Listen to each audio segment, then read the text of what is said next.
So, good evening, sir. So, today I'm gonna answer the given problem, which is integral of cosecant raised to 6, 1/4 W, cotangent raised to 4, 1/4 W, dW.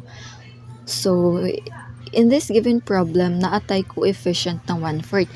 So, I'm gonna let you na lang sa coefficient para mapagawas nato siya. So, para dili ko maglibog later, i-let x na lang nako. Ako na lang himuon og x si ang variable para di ko malibog later ug unsa gyud tinuod nga let q ani sa diri og sa katong final na integration. So, mag-let x ko sa para sa coefficient which is 1/4 W. So, ang dx niya is 1/4 dW. So, mahimo na dahil na siya diri og dW pa na siya. Pwede na siya 4 then minus pwede na siya 4/4. So, mahimo din siya og dW is equivalent to 4dx. So, here. Mahimo na din siya og naniyang forma. 4 nasa gawas sa integral and then cosecant raised to 6 W cotangent raised to 4 W dW. And then next buhaton is kuan man. So even man ang ato ang exponent sa cosecant, pwede na to siya strip off na to siya like inani na dayon iyang forma.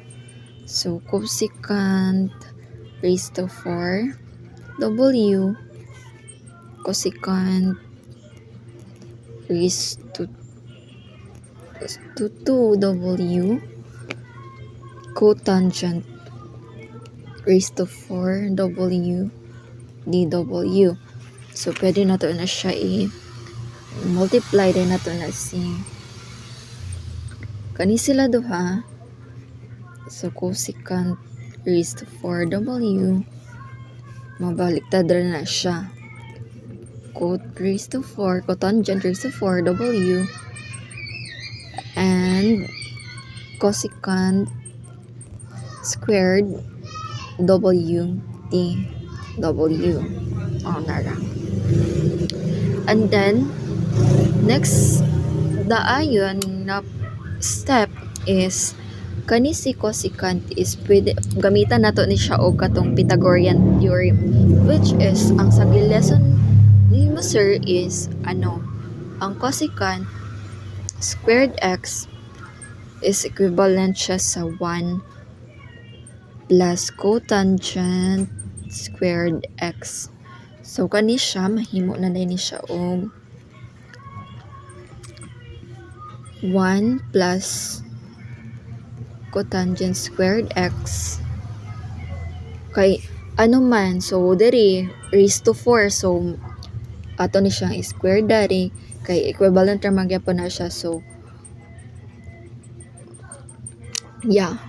maana na yung forma. And then si cotangent raised to 4 W cosecant W and dW. So dayon ato din siyang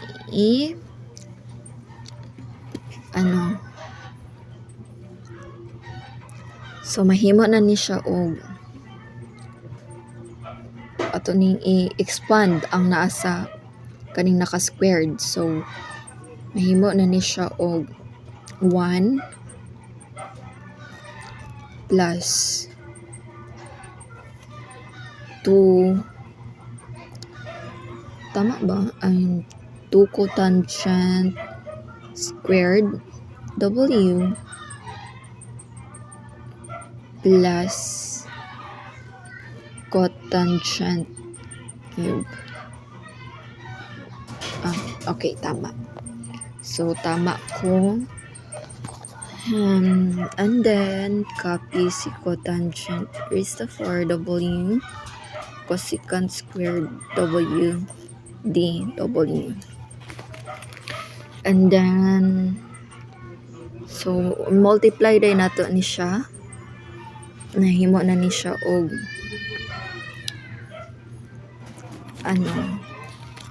I know na ako'y nalimtan diri nga part. So ang u day nato diri is si cot squared cotangent x lang, then du niya is negative cosecant dx. Dx ba ba ko? Sige na lang dx. And then mahimo na siya o transpose na to para si du na, para kay negative man siya, so i-transfer na to siya sa pikas para ma-positive. So si du na lang din ang na-negative, which is ang kaning 4 diri, ang atong coefficient is man-negative pod. So negative na siya dira. And then i-multiply si cotangent aning naa diri sa atong parenthesis. Mahimo na siya karon og cot raised to 4 w plus 2 cotangent raised to 6 w plus cotangent raised to 8 w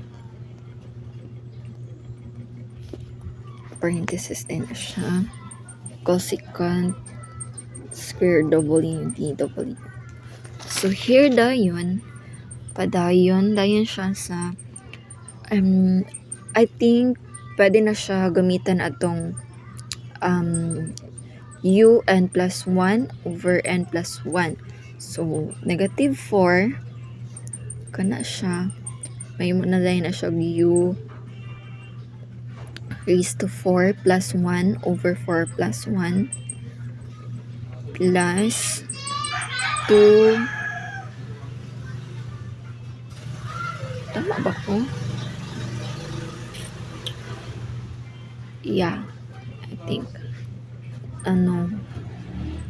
U 6 plus 1 over 6 plus 1 plus u raised to 8 plus 1 over 8 plus 1. So it times na siya sa 4. So mahimo na siya og negative 4 u raised to 5 over 5. Negative man siya, gi-multiply man siya sa positive, so man-negative, which is same diri, man-negative na ni diri ang sign, which is 2u 7 over 7. And then negative dya po ni siya diri.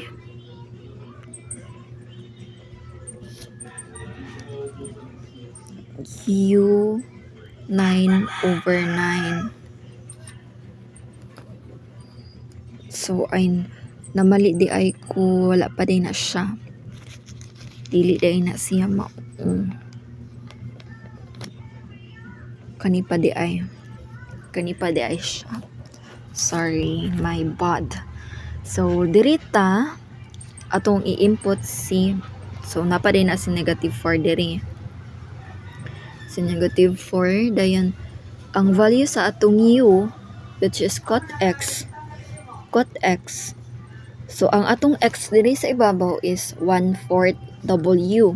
So na siya 1/4 w dani. Dayon ang iyang exponent nga 4 plus 1 is 5 over 4 plus 1. So same process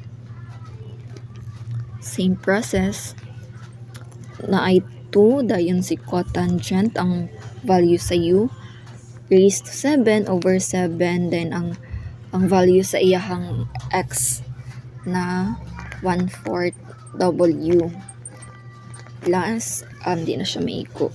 So si u cot raised to 9 over 9 So, dali na lang sa ubos kay na short. So, ang value sa iyang x nga 1/4 W. So, ato siyang i-simplify.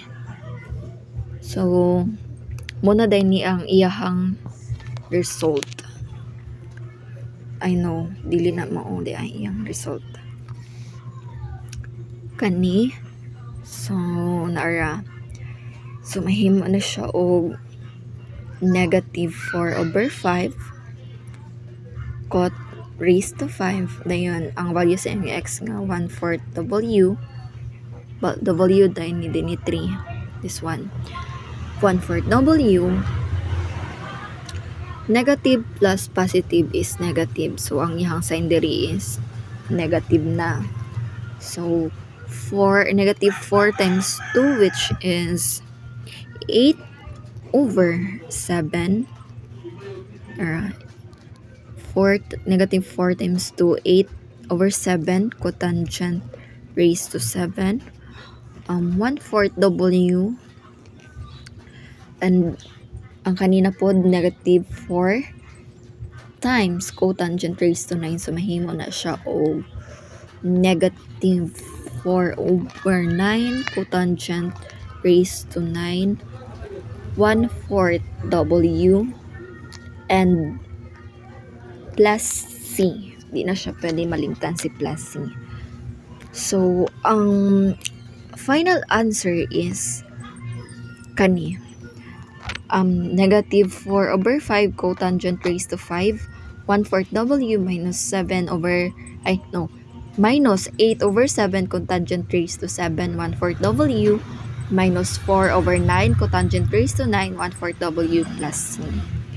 So, mao na siya ang final answer sa ato ang problem nga cosecant raised to 6 1/4 W cotangent raised to 4 1/4 W dW. And so that's all. Thank you, sir.